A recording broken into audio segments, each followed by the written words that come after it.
ములుగు నియోజకవర్గంలో ఇందిరమ్మ ఇళ్ల గొడవ రోజు రోజుకు పెరిగిపోతోంది. అనర్హులను జాబితాలో చేర్చాలని కాంగ్రెస్ పార్టీ నాయకులపై ఏజెన్సీ మహిళలు మండిపడుతున్నారు. తాడ్వాయి మండలం కాల్వపల్లిలో మొదటి విడత ఇందిరమ్మ ఇళ్ల జాబితాలో ఇల్లు ఉన్నవారిని కాంగ్రెస్ పార్టీ కార్యకర్తలను చేర్చారని నిరుపేద మహిళలు ఆగ్రహం వ్యక్తం చేశారు. గతేడాది వరదలొచ్చిన సమయంలో ఇల్లు ఇప్పిస్తామని మాటిచ్చిన మంత్రి సీతక్క పట్టించుకోవటం లేదని ఫైర్ అవుతున్నారు.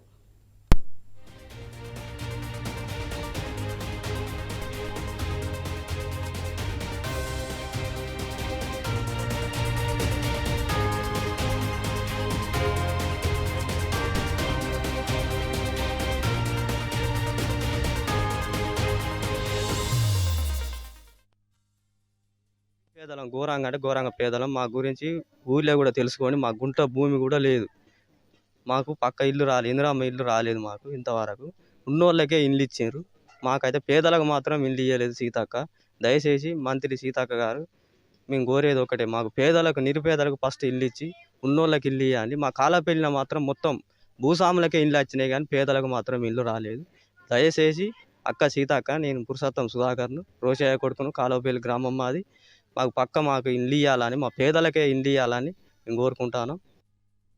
రోజు అంటే తెల్లారి గట్ల 1 గంటకు 2 గంటలకు వరద ఎక్కిపోయింది. ఆల్రెడీ ఇళ్ళకి వచ్చేసి మొత్తం మట్టి గూడలు కాబట్టి అన్ని నీళ్లు ఇంట్లోనే నడుముల వంటి ఉండే అన్ని కూలిపోయి, అంటే ముసలైన అంటే పడుకున్నాడు గోడ పక్కమటే, గోడ మొత్తం కూలి ముసలైన మీద పడిపోయింది. ఆ వాన సప్పుడుకు అసలు పిలిచిన కానీ అసలు ఎవరికి వినబడట్లేదు. అంత సప్పుడుతోటి ఇటు వాగు దగ్గరనే కదా, అట్లా వాగు సప్పుడుకుని ఈ వర్షానికి వినబడక పాపము ఆరిసి పిలిచి అందరు వచ్చేసినమన్నట్టు. వచ్చేసే వరకు ముసలైన ఆల్రెడీ దెబ్బలు తలిగే వరకు ఇక మొత్తం తీసేసిండ్లు. ఇక ఆల్రెడీ తెల్లారినాక అందరు వచ్చేసిండ్లు. చూస్తున్నారు కానీ మరి వాళ్ళు వాళ్ళు తినలేదన్నది అయితే ఎవరు అడగలేదు. ఇక మేమే మళ్ళీ సాయంత్రము సీతక్క వచ్చేసింది. అంటే వరద గిట్ల మొత్తం తగ్గినాక ఆ మొక్కట వచ్చేసింది. ఇక ఆహారం గిట్ల కావాలి కదా, ఇక అట్లా మెడిసిన్ ఇట్లా దోమలు గిట్ల హెల్త్ అంటే అటేసింది. ఆల్రెడీ హాస్టల్లో వార్డెన్ సార్తో మాట్లాడేసింది. మాకు అంటే అన్ని పెట్టడం గిట్లా అట్లా 2-3 రోజులు పెట్టింది అన్నట్టు. ఇల్లు రాలేదు అంత, అంటే అందరూ ఒడ్డు మీద ఉన్న వాళ్ళకే వచ్చేసినాయి ఆల్రెడీ ఇండ్లు. మునిగిన వాళ్ళకైతే రాలేదు. ఖచ్చితంగా చెప్పేసి అంటే చెప్పాల్సింది అయితే ఇదే. కనీసానికి వరద బాధకులు అంటే కనీసానికి ఇలా కొత్తూరులో సగం మంది మునిగేసిండ్లు, వాళ్ళకు ఒక్కటి కూడా రాలేదు. ఒడ్డు మీద ఉన్న వాళ్ళకు వచ్చేసినాయి. అట్లా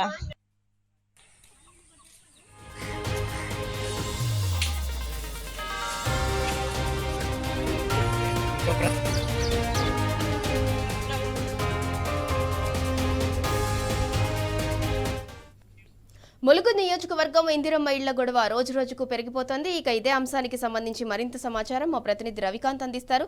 రవికాంత్, ములుగు జిల్లా తాడ్వాయి మండలంలో గతేడాది వరదల సమయంలో మంత్రి సీతక్క అక్కడున్న వాళ్ళకి మాటిచ్చారు, ఇందిరమ్మ ఇళ్లు మీకు ఇప్పిస్తాము, వరద సమయంలో మీకు వరదంతా కూడా పోటెత్తుతుంది అనేసి.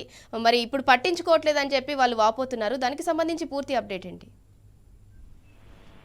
కూడా పూర్తిగా ఇందిరమ్మ ఇండ్లకు సంబంధించి ప్రతిరోజు ఏదో ఒక కార్యక్రమంలో పాల్గొంటున్న సీతక్క పొలిటికల్ విమర్శలు చేస్తున్నారు తప్ప అక్కడ ఉన్నటువంటి ప్రజల గోడును అర్థం చేసుకోవడంలో విఫలమవుతున్నారని మనం స్పష్టంగా అర్థం చేసుకోవచ్చు. ములుగు జిల్లా అంటే, ములుగు నియోజకవర్గం అంటే చాలా వెనుకబడిన ప్రాంతం, ఏజెన్సీ ప్రాంతం, గిరిజనులు ఎక్కువగా ఉండేటువంటి నియోజకవర్గం, ఆదివాసీలు గిరిజనులు ఎక్కువగా ఉండేటువంటి నియోజకవర్గం, పేదలు ఎక్కువగా ఉండేటువంటి నియోజకవర్గం. అంటే అక్కడ పథకాలను అమలు చేయడంలో చాలా సునిశ్చితంగా అబ్జర్వ్ చేస్తూ ఎవరైతే పేదవాళ్ళు ఉన్నారో మొదటి లిస్ట్ నుంచి చాలా అబ్జర్వ్ చేస్తూ ఎవరైతే ముఖ్యంగా 2 ఇండ్లు ఉన్న వాళ్ళు కావచ్చు, ఆల్రెడీ ఇల్లు ఉన్న వాళ్ళకి కావచ్చు, ఇందిరమ్మ ఇళ్లను అలాంటి వాళ్ళకి ఇస్తున్నారు అన్నటువంటి ఆరోపణలు అయితే రోజు రోజుకు పెరిగిపోతా ఉన్నాయి.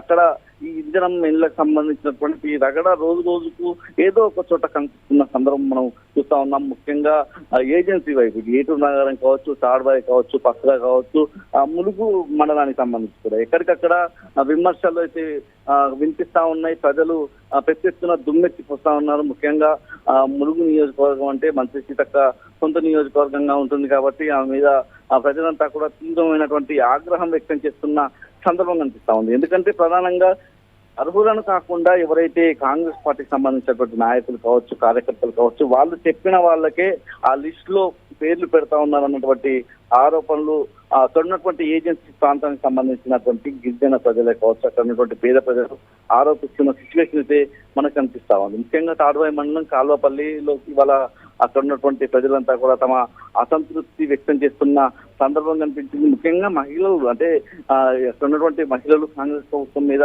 మండిపడుతున్న తీరు కూడా మనకు కనిపిస్తా ఉంది. గత ఏడాది అక్కడ భారీ వరదలు వచ్చిన క్రమంలో ముంపునకు గురైన వాళ్ళు కావచ్చు, ఇల్లు కోల్పోయిన వాళ్ళకి సంబంధించి వచ్చేటువంటి ఇందిరమ్మ ఇళ్ళకు సంబంధించి మీకు ఫస్ట్ ప్రిఫరెన్స్ ఉంటున్నటువంటి హామీలు ఇచ్చి వాళ్ళ తుంగలోకి తొక్కిన సందర్భం కూడా స్పష్టంగా కనిపిస్తా ఉంది. మాకు ఇందిరమ్మ ఈ ఇల్లు ఎప్పుడు ఇస్తారన్నటువంటి ప్రశ్న అక్కడ ఉన్నటువంటి ప్రజలు ప్రశ్నిస్తున్న సందర్భం కూడా మనకు కనిపిస్తా ఉంది. ప్రధానంగా కాంగ్రెస్ పార్టీకి సంబంధించినటువంటి మండలాధ్యక్షులే కావచ్చు, అక్కడ ఉన్నటువంటి గ్రామ పార్టీకి సంబంధించిన నాయకులు, ఇందిరమ్మ కమిటీలకు సంబంధించినటువంటి వాళ్ళంతా కూడా ఇందులో వాళ్ళంతా లోపాయికార ఒప్పందం చేసుకొని డబ్బులను తీసుకొని అంటే 20-30 కొన్ని చోట్ల 50,000 వరకు, కొన్ని చోట్ల ₹1,00,000 వరకు కూడా డిమాండ్ చేస్తున్నట్టుగా తెలుస్తా ఉంది. డబ్బులు తీసుకొని ఇందిరమ్మ ఇళ్లను అమ్ముకుంటున్నారు అన్నటువంటి ఆరోపణలు చేస్తా ఉన్నారు. ప్రధానంగా తాడ్వాయి మండలం కాల్వపల్లె కావచ్చు, నరసింహ సాగరే కావచ్చు, ఇతర గ్రామాలకు సంబంధించిన ప్రజలంతా కూడా తమ ఆవేదన వ్యక్తం చేస్తా ఉన్నారు. ఇప్పటికైనా మా గోడును మంత్రి సీతక్క అర్థం చేసుకోవాలన్నటువంటి అంశాన్ని అయితే అక్కడ ఉన్నటువంటి ప్రజలు లేవనెత్తుతున్నారు. ఒక వారం రోజుల నుంచి అయితే ఏదో ఒక గ్రామంలో ములుగు నియోజకవర్గానికి సంబంధించిన సమస్యలు బయటపడతా ఉన్నాయి. మేము అర్హులం, మాకెందుకు ఇవ్వరు ఇల్లు అన్నటువంటి ప్రశ్న అక్కడ ప్రజల నుంచి రవికాంత్, ఇందాక మీరు అన్నట్టు ములుగు, పస్రా ఆ ఏరియా అంతా కూడా గిరిజనులు ఎక్కువగా ఉంటారు. సో వాళ్ళకి అంటే గతంలో మాట ఇచ్చారు మంత్రి సీతక్క ఇల్లు ఇప్పిస్తామని చెప్పి. ఇప్పుడు వాళ్ళు వెళ్తే అంటే వాళ్ళు మాట్లాడడానికి వెళ్తే మంత్రి సీతక్క నుంచి ఎలాంటి సమాధానం వస్తుంది? మంత్రి సీతక్క మీద తీవ్రమైనటువంటి ఆగ్రహంగానే అక్కడ ఉన్నటువంటి గిరిజన ఆదివాసీ ప్రజలు స్పష్టంగా ఉన్నారు. ఎందుకంటే అక్కడి నేపథ్యాన్ని కూడా మనం చూసినట్టయితే గుడిసెల్లో నివసించే పరిస్థితి ఉంటుంది. కొంతమందికి పక్కా ఇళ్ళు ఉంటాయి, కొంతమంది రాజకీయ పలుకుబడి కలిగిన వాళ్ళు ఉంటారు. రాజకీయ పలుకుబడి ఉన్న వాళ్ళకు మాత్రమే ఇల్లు వస్తున్నాయి అన్నటువంటిది ప్రధానమైనటువంటి ప్రశ్న. ఎందుకంటే చాలా వెనుకబడిన ప్రాంతంగా ఉంటుంది, ఏజెన్సీ ప్రాంతంగా ఉంటుంది, ఆదివాసీలు, గిరిజనులు ఎక్కువగా ఉండే నియోజకవర్గం. ఆ వర్గాల్లో నుంచి వచ్చినటువంటి సీతక్క తమకు న్యాయం చేస్తుంది, ఈసారి మంత్రి పదవి కూడా వచ్చింది కదా అన్నటువంటి ఆశలో ఉన్నటువంటి ప్రజలకు ఇవాళ నిరాశ ఎదురైంది. ఈ పథకంలోనూ మాకు న్యాయం జరగదు అన్నటువంటి ఒక స్పష్టత అయితే ప్రజలకు వచ్చిన సిచ్యువేషన్. ఎందుకంటే 18 నెలలు అవుతా ఉంది కాంగ్రెస్ ప్రభుత్వం అధికారంలోకి వచ్చి. ఏ పథకమైనా సరిగా అమలైందంటే ఏ పథకం అమలు కాలేదు. ఎందుకంటే ముఖ్యంగా ఈ ఏజెన్సీకి సంబంధించి ఇటు ఐటీడీఏ పరిధికి సంబంధించి కూడా ఇందిరమ్మ ఇళ్లను ప్రత్యేకంగా కేటాయించిన సందర్భంగా కూడా కనిపిస్తా ఉంది. అయినా అప్పటికీ కూడా అక్కడ అన్యాయమే ఎదురవుతుందన్నటువంటి అంశం అక్కడ ఉన్నటువంటి ప్రజలు వ్యక్తం చేస్తా ఉన్న పరిస్థితి. మెత్తిపోస్తా ఉన్నారు, ఆగ్రహం వ్యక్తం చేస్తా ఉన్నారు. మేము అర్హులం కాదా, మాకెందుకు ఇవ్వరు, ఎవరైతే ఆ లిస్ట్ లో పేరు వచ్చిన వాళ్ళని సంబంధించి వాళ్ళని వేలెత్తి చూపిస్తూ వీళ్ళకి ఆల్రెడీ ఆస్తులు ఉన్నాయి, డబ్బులు ఉన్న వాళ్ళు వీళ్ళని ఎందుకు ఆ లిస్ట్ లో చేరుస్తారన్నటువంటి ఆరోపణలు అక్కడ ఉన్నటువంటి ప్రజలు చేస్తున్న సిచ్యువేషన్ మనం స్పష్టంగా చూస్తా ఉన్నాము.